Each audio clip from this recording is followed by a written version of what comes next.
Go ahead, Thomas. Okay, Mr. Kings, thank you, man, for this platform. It's a very, I know it's controversial, but it's important that we at least we get to know one another, because we cannot claim to know the West African culture. So as we're speaking to you guys, we can understand some things as well. But what I want to say is this thing of I just want to emphasize this point, like you was talking about. There are struggles in South Africa that we went through. South African struggle didn't start in 1948 during the apartheid era. It started a long time ago, like 300 years or 400 years ago. So when the ANC was formed in 1912, already South Africa was at war because of the land issues, that was happening under the British colony. Afrikaners or the Dutch, or the white people you're referring to today, they were also colonized by Britain. The Fourth Anglo-Boer War. That is long before the 1948 struggle. So I'm not going to dwell much on the South African history, but all I'm trying to say, there are people who always say, guys, we fought for South Africa. We appreciate everybody who was involved in our struggle in any shape or form. However, when our borders were opened for the guys to come to South Africa, the experience that people got was a different story,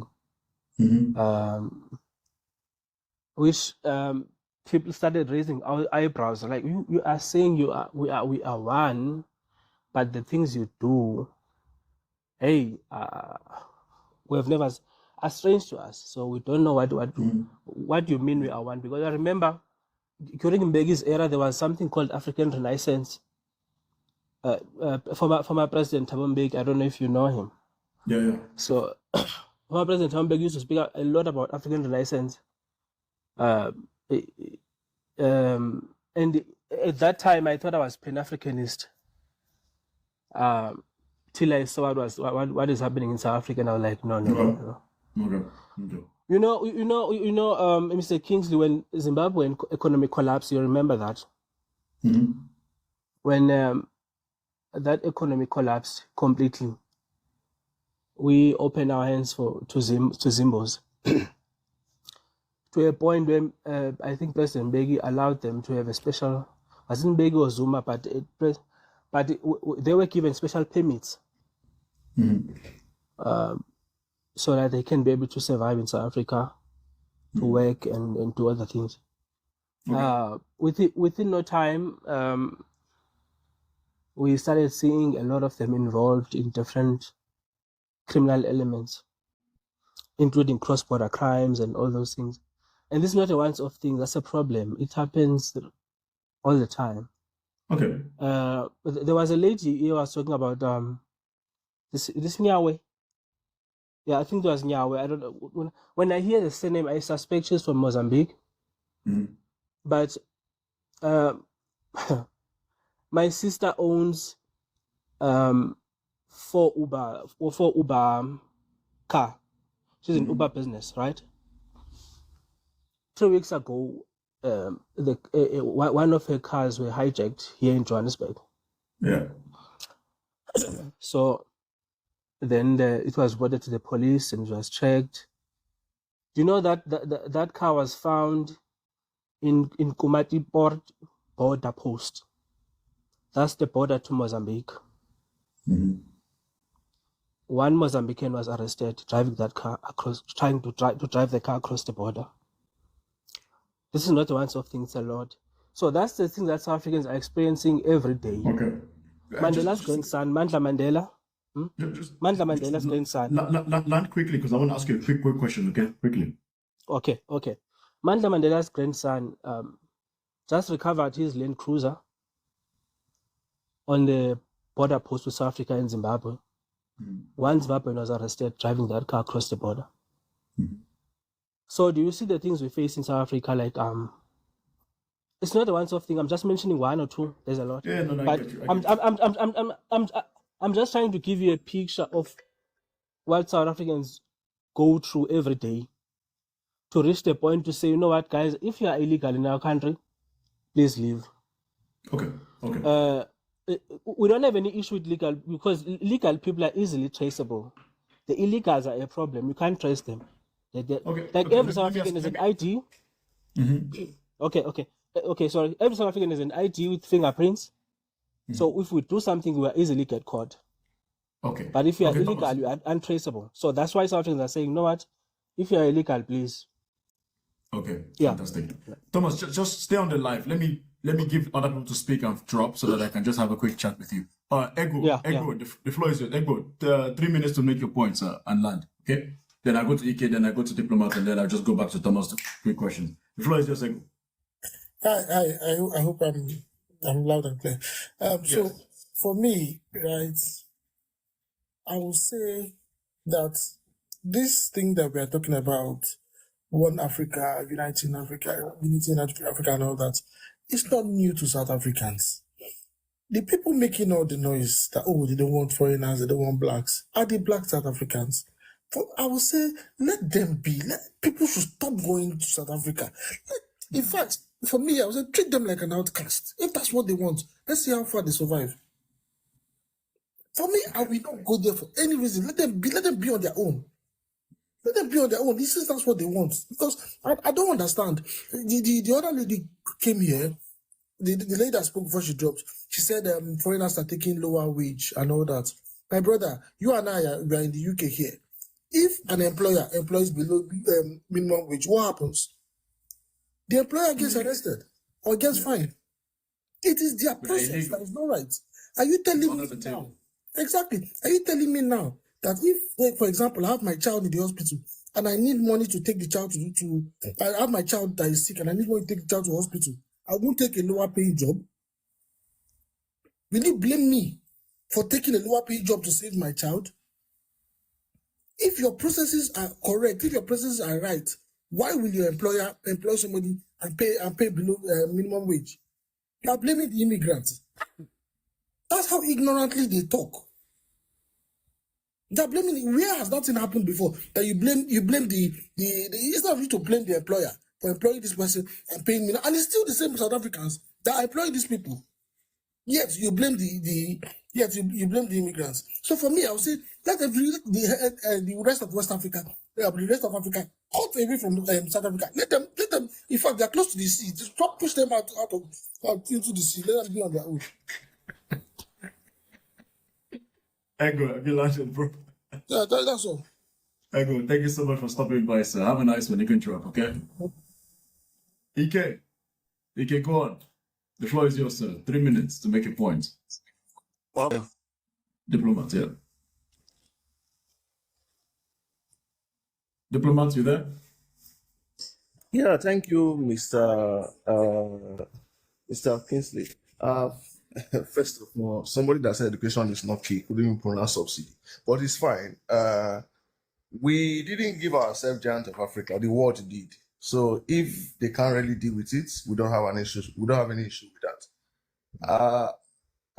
Regard the issue of the AUPE, I wanted to just revisit that conversation. When I say it has been existing for a while, and I'm sticking to that, because as a clinical chemist, the composition is heroin, cannabis, and some other constituents.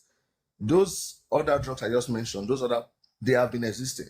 So when they started mixing it in their local formats, that's where they got what they have now. So when people say it started yesterday or recent, I don't agree, because the constituents have been existing and they have been using it for ages.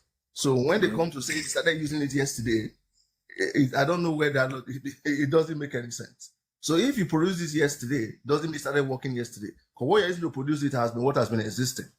You have been using the constituents, you just added it separately together to get a new one, which is more latent, more dangerous than what you were having before. So I basically don't know why people just have issues with the country. You don't like Nigeria. We didn't give ourselves giant of Africa. The world did that for us because of what we are. The most educated black race on earth. You can't compete with that. You can't compete with that. So when people, I don't know why South Africans feel that they can rival us or compete with Nigerians. we're not in any competition. We are above them. We are up there, they are down there. There's no competition. We are not mates in any way. Education, there's no comparison at all. And I will repeat it again. Take away the migrants from that country will be nothing. And a country that doesn't want to evolve or move with the trend is going to remain in the trenches. When you don't follow evolution, every country on earth changes. Once you go to those countries, you adapt to what the country has. You follow the culture. What's happening in that country, you learn and you grow. But when you feel that, you are very confident, you are okay, you don't want anybody to come to your country, people started doing ritual, blah, blah, blah, blah, those stories. Are you saying that they were not abroad? People are doing rituals in South Africa? Nigerians are doing rituals in South Africa? I don't know where I think, was that not what Yuli was saying, that there was a culture that was introduced to them? Yeah. It was introduced to South Africans. Ritual, I'm like, really? Wait, does that really make sense? I have a question. Actually, I have Thomas. It's actually good that I have you guys now, Diplomat and Thomas. Thomas is South African, Diplomat is Nigerian. So, Thomas, I want to ask you a quick question, and I'll ask Diplomat the same question. Thomas, be very honest. Yeah. What is your vision of South Africa? Like, if your perfect South Africa, Thomas, what does it look like? Describe it for me. Okay, the vision of South Africa is for you is in a document that I still believe in right now, that was adopted in 1955, called the Freedom Charter. So that was a document that was adopted by our grandparents in 1955. I believe in that document. People shall govern. That's one of the adopted policies. Mm-hmm. Land must be shared equally according to those who work it. Non-sexist, non-racial society. That's the South Africa that I envisioned, and I believe South Africans are not saying all Africans must pick and live, because we know we don't have everything. We need some skills from different parts of the world. So I've worked with Nigerians. I'm still working with them. In fact, there is a guy called Adiola that I work with. He's from Nigeria. He's working for Nokia. So we've traveled together across Johannesburg, doing a lot of things together. We are fine. So what South Africa is talking about is illegal immigration. Illegal nuisance. Okay. Yes. I mean, fair enough. But the problem is this: what we are experiencing when we're dealing with that, because it's very easy for someone to say, why are you not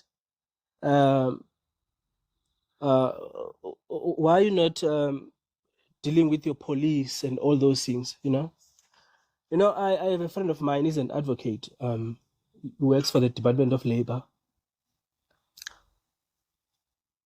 The level of corruption in that sector is unbelievable. So the institutions in South Africa that's supposed to be dealing or protecting the interests of South Africans is very polluted right now, very corrupt. Okay. Which now, why people they resort to a freedom charter of people shall govern, is when they now start standing up by themselves, because the system is failing them. Like what Yoli was saying right now, the minimum wage is a struggle that South Africa has been waging for some time. I got the gist. I got the gist. I got the gist. So Diplomat, as a Nigerian man yourself, what? Because you seem like a man that speaks his mind, and I appreciate that. Where do you see South Africa from your lens, Diplomat, in the next 30 years? What do you think is going to be in this? What do you think South Africa is going to become? Sincerely, I don't really. First of all, that history lesson was making me forced go to bed. It was a bit very boring. But personally, I don't think South Africa is going to change even in the next 100 years, because the crop of generation they are raising presently are going to be worse than those that did the apartheid and the xenophobia, because they are worse. The black South Africans, you mean, or the white South Africans? Yes, the black ones. I live in Australia. I live in Australia, and I personally stopped being friends with the black South Africans. The white ones are more responsible than the black ones. I'm telling you the truth. When you work with them, you know the difference. They are more accommodating, they are more respectful. But those black ones, they have this ego and make you feel as if you are not part of them. So we have decided to say, if you want to act stupid, we'll play along. There's nobody that has monopoly.